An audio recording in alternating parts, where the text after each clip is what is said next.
ठीक है, तो देखो इसमें क्या है, यही वाला क्वेश्चन है, कौन सा है? 25 अच्छा, तो यार इसमें बोल रहा है कि net EMF inter resistance across AB. Yes net sir. EMF मतलब इक्विवेलेंट निकालना है इनका, यही है ना? हाँ जी।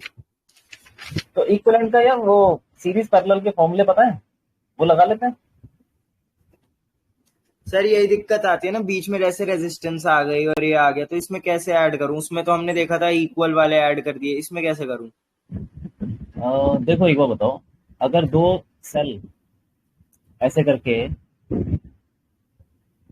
पैरेलल में लगे हैं, तो इसका इक्विवेलेंट क्या होता है, फॉर्मूला बता दो। सर इसका जो होता था, इसमें दोनों सेल जो है, अगर आर इक्विवेलेंट तो वैसे निकलता है पैरेलल का फॉर्मूला लगा के, हाँ, और ई इक्विवेलेंट कैसे निकलता है? ई आर इस वाले फॉर्मूले से, ये याद है? E one two sir one. हाँ जी सर, ये हाँ हाँ हाँ, ये वाला, हाँ हाँ। तो ये लगा लें, ये लगा लो, हो जाएगा। देखो कैसे, पहले इन दोनों को सर लो, ये दोनों इसमें पैरेलल में। इसमें आर आर इक्विवेलेंट से डिवाइड नहीं होता था? वो डिवाइड वहां पे जाके होता है ना, नीचे वो उधर चला जाएगा।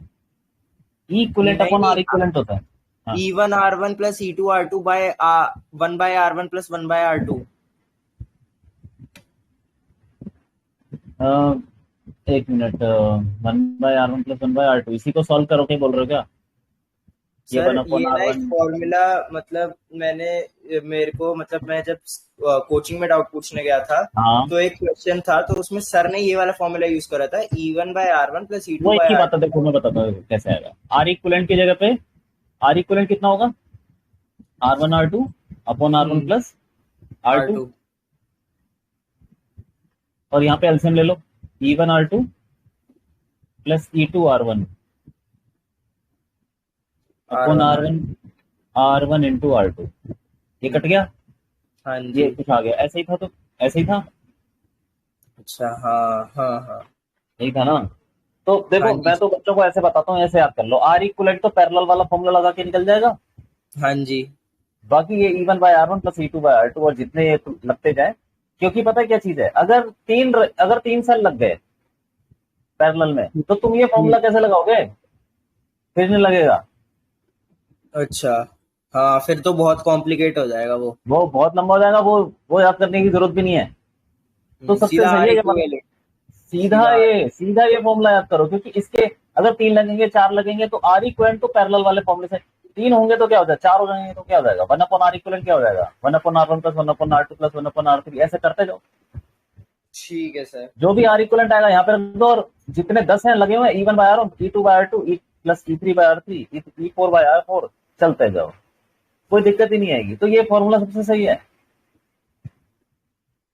ठीक है सर, मैं एक बार लिख लेता हूँ इसे। हाँ, ये लिख लो। तो यार इन दोनों का ये जो है, कौन से हैं ये, 8 वोल्ट और 2 ओम, 10 वोल्ट, और हम्म। इनको लगा लो फॉर्मूला, पहले तो आर इक्वलेंट निकाल लो। आर इक्विवेलेंट ये आ तो जाएगा 1/2 प्लस 1/2, तो 1 आ गया, आर इक्वलेंट आ गया 1 ओम इन दोनों का। और क्या हो जाएगा, और फिर इक्वलेंट निकालो। इक्वलेंट हो गया आर इक्वलेंट 1 × E1/R1। अब देखो इसमें क्या है ना, बैटरी के जो ये जो साइन है वो उल्टे लगा रखे हैं। हम जो पढ़ते हैं फॉर्मूला, उसमें दोनों की डायरेक्शन सेम होती है, मतलब प्लस इधर है तो उसका भी प्लस इधर होगा, ठीक तब है ये सर। फॉर्मूला लगेगा। अगर अगर एक भी बैटरी तुमने उल्टी लगा दी, तो उसमें हमको माइनस लेना पड़ेगा। ओके। ये पता है कि नहीं? हाँ डायरेक्शन भी जी, ये इंपॉर्टेंट है। कन्वेंशन कन्वेंशन तो ये मेरे को, हाँ, याद है ये। बस इसमें ठीक है, उल्टा तो हो ये, जाती है। हाँ ठीक है, तो ऐसा कर लेते हैं, किधर को लेना डायरेक्शन, इधर को पॉजिटिव है तो इधर को पॉजिटिव ले लेते हैं। तो जो इधर को लगा होगा पॉजिटिव, उसको हम इवन, मतलब 8 वोल्ट को पॉजिटिव ले लेंगे, और 10 वोल्ट को नेगेटिव ले लेंगे। ठीक है, तो ये क्या हो जाएगा, इवन कितना है, 8/2 माइनस 10/2, ये कितना आ गया, 4 - 5 है ना, -1। -1 का क्या मतलब हुआ कि की इनका डायरेक्शन इक्वल। उल्टी है।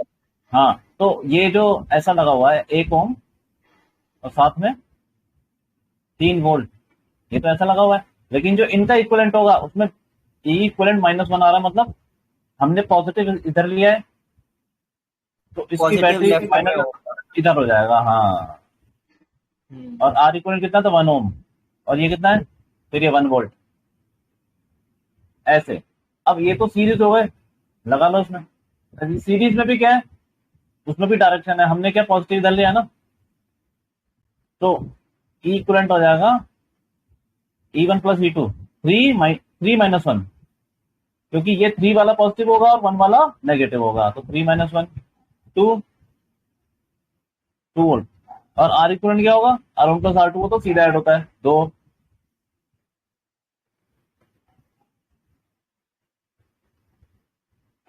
तो हमारा इक्वलेंट आ गया 2 2। ठीक है। 2 और 2। Yes sir. सर जैसे इधर हाँ हमने क्या करा, हमने इधर ना 2 2 का सिस्टम लेके चले हैं। जैसे हाँ पहले ठीक। हमने पैरेलल वालों को सॉल्व करा, फिर उनका हाँ ठीक है। इक्विवेलेंट निकाला, फिर उसको इससे सॉल्व करा। हाँ, तो ये हम इसमें तीनों को साथ में नहीं कर सकते एक तरीके से। नहीं कर सकते, नहीं कर सकते। यार एक तो बात हमें बताओ, बस रेजिस्टेंस में कभी करते हो तुम ऐसा कि तीनों को एक साथ फॉर्मूला लगा दिया। इसमें कर तो सकते हैं ना, जैसे R2 R1/R1 + R2 + R3। हाँ, तो पहले तुमने पैरेलल का लगाया ना, अच्छा हाँ। एक साथ हाँ कर सकते हो, लेकिन वो फॉर्मूला बड़ा हो जाएगा, क्या फायदा क्या है। अब तो मैं बोलूं कि ये 3 लगे हुए हैं, 3 लगे हुए हैं, ठीक है, अलग अलग अलग कर, तो तुम बोल रहे हो कि मैं एक साथ कर रहा हूँ, लेकिन एक्चुअल में तुम अलग अलग कर रहे हो, तुम हाँ, लिख और एक साथ फिर रहे हो, उसे लिखे। एंड में साथ में जोड़ रहा हूँ। हाँ, ठीक। ऐसे ऐसे करके कुछ कर दिया, तो तुम इसको अलग पैरेलल करोगे, इसको अलग पैरेलल करोगे, फिर ऐड करोगे, तो ठीक है। दिमाग में तो तुम अलग अलग कर रहे हो, भले ही तुम एक लाइन में उसका आंसर लिख दो।